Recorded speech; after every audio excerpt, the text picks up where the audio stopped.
咁師傅啊，萬一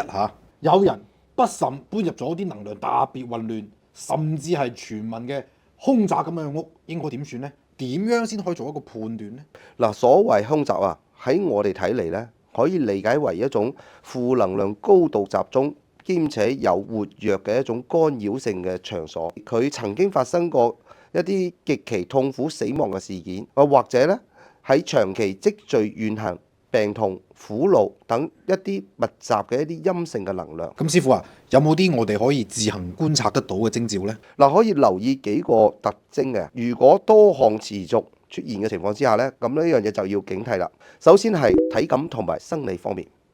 嗱，入到一個地方之後啊，你無啦啦覺得有樣嘢壓抑啦、心慌啦、寒冷啦，但呢啲都唔係因為溫差而導致，又或者係精神難以集中。同埋一樣嘢嘅話咧，屋企人啊陸續咧會出現一啲無名嘅一啲病因，例如疲憊、失眠、發惡夢，好頻繁咁樣。其次就係動植物異常，盆栽啲植物啊好難種得生，無啦啦佢就會枯萎。寵物啊，尤其係貓狗，成日都表持住佢唔安嘅心情，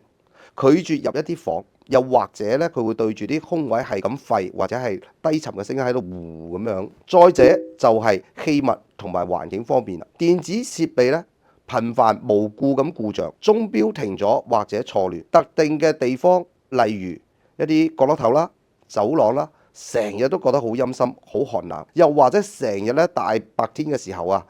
陽光好猛嘅時候，呢間屋咧都總係覺得背後有個人喺度。屋企人特別係氣場純正嘅小朋友，反覆做一啲充滿咗恐懼啊、俾人追啊，又或者同陌生人互動嘅一啲噩夢。哇，師傅啊，如果普通人真係遇到你咁嘅狀況，懷疑自己係入到一間唔係咁乾淨嘅屋度，